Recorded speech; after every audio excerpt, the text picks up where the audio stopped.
दोस्तों, 7 सितंबर साल 2020 को रात के 7:30 बजे काशीपुर शहर में सड़क पर सन्नाटा छाया हुआ था और उस वक्त नाजिया अपने पति राशिद के साथ दवाई लेने के लिए डॉक्टर के पास गई हुई थी। तभी नाजिया के मोबाइल पर उसके पिता मुजम्मिल ने फोन किया। नाजिया ने अपने पिता की कॉल को देखा तो उसके दिल की धड़कनें बढ़ने लगी, क्योंकि उसके पिता ने बहुत समय बाद उसे फोन किया था।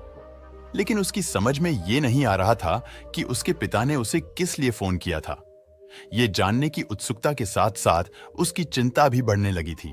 और जब नाजिया अपनी दवाई ले चुकी तो उसके पति राशिद ने अपनी बाइक स्टार्ट की और घर की ओर निकल पड़ा, क्योंकि नाजिया को वहां से घर पहुंचने में केवल 3-4 मिनट ही लगते थे। इसलिए उसने अपने पिता से कहा कि मैं घर पहुंचकर आपसे आराम से बात करूंगी। लेकिन जैसे ही राशिद की बाइक उसके घर के पास वाले मोड़ पर पहुंची तो सामने से आ रहे कुछ लोगों ने उन पर ताबड़तोड़ फायरिंग शुरू कर दी। इससे पहले कि राशिद और नाजिया कुछ समझ पाते, वो दोनों ही बाइक से नीचे सड़क पर गिरे और तड़पने लगे। उनको कई गोलियां लगी थीं और देखते ही देखते सड़क उनके खून से लाल हो गई। अधिक खून बहने के कारण उन दोनों की मौके पर ही मौत हो गई। इस दुर्घटना के कारण नाजिया के हाथ से मोबाइल छूटकर वहीं सड़क पर गिर गया था और अचानक इस मोहल्ले में गोलियां चलने की आवाज ने लोगों के अंदर दहशत पैदा कर दी थी। और जब घटनास्थल के आसपास के घरों की खिड़कियां खुली और लोगों ने जब सड़क पर वो दृश्य देखा तो देखते ही रह गए, क्योंकि सड़क पर 2 लाशें पड़ी थीं, जिनमें एक युवक और दूसरी युवती की लाश थी। उनके पास में ही एक बाइक भी पड़ी थी और इसका मतलब ये था कि कोई उन दोनों युवक और युवती की हत्या करके फरार हो गया है। उन दोनों लाशों की स्थिति को देखते हुए आस पड़ोस के कुछ लोगों ने थोड़ी हिम्मत जुटाई और बाहर सड़क पर निकल आए और फिर देखते ही देखते घटनास्थल पर लोगों का हुजूम उमड़ पड़ा, क्योंकि वो दोनों मृतक उसी मोहल्ले के रहने वाले थे। इसी कारण दोनों की पहचान होने में कोई परेशानी नहीं हुई। इसके बाद वहां मौजूद लोगों में से किसी ने मृतक राशिद के भाई के मोबाइल पर फोन करके इस घटना की जानकारी दी। इस घटना की जानकारी मिलते ही राशिद के घर वालों के साथ उसके पड़ोसी भी तुरंत घटनास्थल पर पहुंच गए। घटनास्थल पर पहुंचते ही राशिद के परिवार वालों ने उसकी नब्ज को चेक किया, लेकिन राशिद का शरीर पूरी तरह से ठंडा पड़ चुका था, यानी उसकी मौत हो चुकी थी और उसके पास पड़ी नाजिया की भी मौत हो चुकी थी। घटनास्थल पर मौजूद सभी लोगों का मानना था कि उन्हें डॉक्टर के पास ले जाने से कोई फायदा नहीं है। और फिर इस सनसनीखेज हत्याकांड की सूचना किसी व्यक्ति ने पुलिस कंट्रोल रूम को दे दी। क्योंकि ये मोहल्ला काशीपुर कोतवाली के अंतर्गत आता था, इसलिए कोतवाली प्रभारी सतीश चंद्र कापड़ी पुलिस टीम के साथ घटनास्थल के लिए निकल पड़े। और सूचना मिलने पर एएसपी राजेश भट्ट, सीओ मनोज कुमार भी मौके पर पहुंचे। घटनास्थल पर पहुंचकर पुलिस ने जांच पड़ताल की तो राशिद और नाजिया के शव पास ही पड़े हुए थे और राशिद का चेहरा बुरी तरह से खराब हो चुका था। राशिद के चेहरे को देखकर तो यही लगता था कि हत्यारों ने उसके सिर से सटाकर गोली चलाई थी, जिसके कारण उसके चेहरे को पहचानना बहुत मुश्किल हो गया था। और फिर इस घटना को लेकर पुलिस ने राशिद और नाजिया के परिवार वालों से जानकारी जुटाई तो राशिद के परिवार वालों ने बताया कि उन दोनों का लंबे समय से प्रेम प्रसंग चल रहा था और जिसके चलते वो दोनों घर से भाग गए। और फिर उसी दौरान जून 2020 में राशिद और नाजिया ने प्रेम विवाह कर लिया था। फिर कुछ समय बाद वो दोनों काशीपुर वापस आ गए थे और जब से दोनों पास में ही किराए का कमरा लेकर रहने लगे थे और उस दिन नाजिया की तबीयत खराब होने के कारण शाम के समय वो दोनों दवाई लेने के लिए अपनी बाइक से डॉक्टर के पास गए थे और वहां से वापस घर आते समय किसी ने उन दोनों की गोली मारकर हत्या कर दी थी।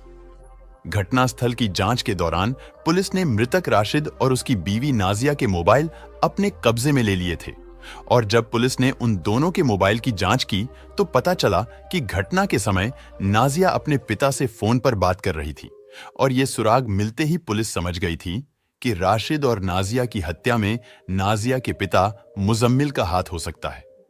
इसके बाद पुलिस तुरंत मुजम्मिल के घर पहुंची तो वहां से पता चला कि नाजिया का पिता मुजम्मिल घर से फरार है, क्योंकि उसके घर पर ताला लगा हुआ था, यानी उसके अन्य परिवार वाले भी घर से गायब थे। घर के सभी लोगों के अचानक इस तरह फरार होने से इस हत्याकांड में पुलिस को नाजिया के घर वालों का हाथ होने का अंदेशा बढ़ गया था। इसके बाद पुलिस ने नाजिया के परिवार वालों को सब जगह ढूंढा, लेकिन उनका कहीं से कुछ पता नहीं चला। इसके बाद पुलिस ने उन दोनों के शवों को पोस्टमार्टम के लिए भिजवा दिया और फिर इस केस में मृतक राशिद के भाई नईम की तहरीर के आधार पर पुलिस ने नाजिया के पिता मुजम्मिल, भाई मोहसिन के अलावा नाजिया के मामा अफसर अली और जौहर अली के खिलाफ धारा 302, 342 और भी अन्य कई धाराओं के तहत मुकदमा दर्ज कर लिया। इस केस में रिपोर्ट दर्ज होने के बाद एएसपी राजेश भट्ट और सीओ मनोज ठाकुर के नेतृत्व में अलग-अलग 3 टीमों का गठन किया गया। पुलिस की टीम ने आरोपियों को अरेस्ट करने के लिए शरीफनगर, ठाकुरद्वारा और मुरादाबाद में कई संभावित स्थानों पर दबिश दी, लेकिन बहुत कोशिश करने के बाद भी आरोपी पुलिस की पकड़ में नहीं आए थे। और फिर छापेमारी के दौरान 9 सितंबर 2020 को पुलिस को एक मुखबिर ने सूचना दी कि मुजम्मिल और उसका बेटा मोहसिन वो दोनों ही दड़ियाल रोड स्थित लोहिया पुल के पास कहीं जाने की फिराक में खड़े हैं। सूचना मिलते ही काशीपुर कोतवाली प्रभारी सतीश कापड़ी तुरंत पुलिस टीम के साथ लोहिया पुल पर पहुंचे। पुलिस ने चारों ओर से घेराबंदी करते हुए उन दोनों को अरेस्ट कर लिया और फिर पुलिस उन्हें लेकर कोतवाली पहुंची। इसके बाद पुलिस ने उन दोनों से इस हत्याकांड के बारे में पूछताछ की। पहले तो उन दोनों ने पुलिस को इधर-उधर भटकाने की बहुत कोशिश की, लेकिन फिर नाजिया के पिता मुजम्मिल ने पुलिस को एक अजीब कहानी सुनाई। नाजिया के पिता ने बताया कि जिस समय वो अपने बेटे के साथ बेटी नाजिया से मिलने के लिए उसके घर के पास वाले नुक्कड़ पर पहुंचा, तो उस समय नाजिया की हत्या हो चुकी थी। राशिद और नाजिया को उस हालत में देखकर वो दोनों बाप बेटे बुरी तरह से घबरा गए थे और उन्हें डर था कि उनकी हत्या का इल्जाम उन पर न लग जाए। इस कारण वो तुरंत मौके से फरार हो गए थे। मुजम्मिल ने पुलिस को बताया कि उन्होंने तो राशिद के खिलाफ पुलिस में रिपोर्ट तक दर्ज नहीं कराई थी। यदि राशिद और नाजिया को मारना होता तो हमने उन्हें बहुत पहले ही मार दिया होता। लेकिन नाजिया के पिता की बातें सुनकर भी कोतवाली प्रभारी सतीश कापड़ी का शक उस पर से हट नहीं रहा था और उन्हें लग रहा था कि ये झूठ बोल रहा है। फिर जब पुलिस ने मुजम्मिल और उसके बेटे मोहसिन से कड़ाई से पूछताछ की तो वो दोनों बुरी तरह से टूट गए और उन्होंने अपना जुर्म स्वीकार कर लिया। इसके बाद पुलिस ने उनकी निशानदेही पर 315 बोर के 2 पिस्टल बरामद किए और फिर सरेआम ताबड़तोड़ फायरिंग करके इस दोहरे हत्याकांड को अंजाम देने वाले दोनों आरोपियों से वरिष्ठ पुलिस अधिकारियों के सामने पूछताछ करने पर राशिद और नाजिया की हत्या की जो कहानी सामने आई, उसे सुनकर पुलिस भी हैरान रह गई। दोस्तों, इस घटना की सच्चाई को जानने के लिए हमारे साथ आखिर तक बने रहे। वीडियो में आगे बढ़ने से पहले हमारे चैनल को सब्सक्राइब और वीडियो लाइक करना बिल्कुल ना भूलें और समाज में हो रही ऐसी दिल दहला देने वाली घटनाओं से रूबरू होते रहे ताकि आप भी सावधान रहे, सतर्क रहे। आइए अब आपको बताते हैं इस घटना के बारे में। दरअसल मृतक राशिद के पिता कमरुद्दीन उत्तराखंड में शहर काशीपुर के मोहल्ला अली खां में रहते थे। कमरुद्दीन का बड्ढा परिवार था, लेकिन बच्चों के बर्थडे होते ही उसके बच्चे भी पैसे कमाने लगे थे, जिससे उसके परिवार की आर्थिक स्थिति बहुत अच्छी हो गई थी, क्योंकि उसका एक बेटा काम करने के लिए दुबई और दूसरा बेटा राशिद सऊदी अरब चला गया था। उनके दूसरे लड़के भी काशीपुर में ही अपना काम धंधा करते थे। कमरुद्दीन के घर के पास ही नाजिया के पिता मुजम्मिल का भी मकान था। मुजम्मिल की आर्थिक स्थिति तो पहले से ही मजबूत थी। दरअसल मुजम्मिल शरीफनगर का निवासी था और गांव में उसकी काफी जमीन जायदाद थी और इस घटना से लगभग 9 साल पहले मुजम्मिल ने अपने गांव की कुछ जमीन बेच दी थी। इसके बाद वो काशीपुर के मोहल्ला अली खां में आकर रहने लगा था और उसकी ससुराल भी यहीं पर थी। काशीपुर में आने के बाद उसने यहां पर कुछ जमीन खरीदी और उस पर खेती बाड़ी का काम करना शुरू कर दिया। मुजम्मिल ने जमीन के बाकी बचे पैसों से एक कैंटर खरीद लिया था और उसके 4 बेटे जवान थे जो काफी समय पहले ही अपना अपना काम करने लगे थे। कैंटर को मुजम्मिल खुद ही चलाता था। उसकी 2 बेटियां भी थीं, जिसमें वो एक बेटी की पहले ही शादी कर चुका था और अब उसकी सबसे छोटी बेटी नाजिया ही बची थी। क्योंकि कमरुद्दीन और मुजम्मिल दोनों ही पड़ोसी थे, इसलिए उन दोनों के परिवार का एक दूसरे के घर आना जाना था। भले ही वो दोनों अलग अलग जाति से ताल्लुक रखते थे, लेकिन फिर भी उन दोनों परिवारों में घर जैसे ही ताल्लुकात थे। और इसी के चलते कमरुद्दीन के बेटे राशिद और मुजम्मिल के बेटे मोहसिन में अच्छी दोस्ती हो गई थी। राशिद और मोहसिन का जब कभी भी कहीं कोई काम होता तो अक्सर वो दोनों साथ साथ ही घर से निकलते थे। नाजिया मोहसिन की छोटी बहन थी। क्योंकि नाजिया दिखने में काफी सुंदर थी, इसलिए राशिद नाजिया से प्यार करने लगा था। राशिद पर नाजिया के घर आने जाने की भी कोई पाबंदी नहीं थी और इसी आने जाने के दौरान नाजिया ने अपने लिए राशिद की आंखों में प्यार देखा तो वो भी उससे प्यार करने लगी और फिर धीरे धीरे उनका प्यार बढ़ने लगा। लेकिन देखते ही देखते उनके प्यार के चर्चे घर की दीवारों को लांघकर मोहल्ले में होने लगे और जब ये बात नाजिया के घर वालों को पता चली तो नाजिया के घर वाले बहुत परेशान हो गए। मुजम्मिल ने अपनी बेटी नाजिया को समझाने की बहुत कोशिश की, लेकिन वो राशिद को छोड़ने को तैयार नहीं थी। इसके बाद मुजम्मिल ने राशिद के परिवार वालों को भी उनके बेटे की काली करतूतों के बारे में बताते हुए उसे समझाने को कहा। लेकिन इधर राशिद भी पीछे हटने को तैयार नहीं था और एक पड़ोसी होने के नाते इन दोनों परिवारों के बीच में जो प्यार था, देखते ही देखते वो नफरत में बदल गया। हालांकि दोनों ही परिवार वालों ने अपने अपने बच्चों को समझाने का बहुत प्रयास किया, लेकिन वो दोनों ही अपनी जिद पर अड़े रहे और जब इस मामले को लेकर दोनों परिवारों के बीच झगड़ा बढ़ने लगा तो ये मामला पंचायत तक पहुंच गया और पंचायत में फैसला लिया गया कि राशिद काशीपुर छोड़कर कहीं बाहर काम करने चला जाए और फिर अपने परिवार वालों के कहने पर राशिद सऊदी अरब चला गया। लेकिन राशिद के काशीपुर छोड़कर चले जाने के बाद इधर नाजिया उसकी याद में ताड़ियेच पड़ने लगी थी और फिर कुछ दिनों बाद उसने राशिद से सऊदी में भी फोन पर बात करना शुरू कर दिया और वो दोनों फोन पर प्यार भरी बातें करने लगे थे। लेकिन कोरोना महामारी का समय आया तो राशिद अपने घर लौट आया, क्योंकि इस समय घर आना उसकी मजबूरी बन गई थी। उसने काशीपुर में अपने घर आते ही इसी शहर में एक टायर शोरूम में नौकरी करनी शुरू कर दी।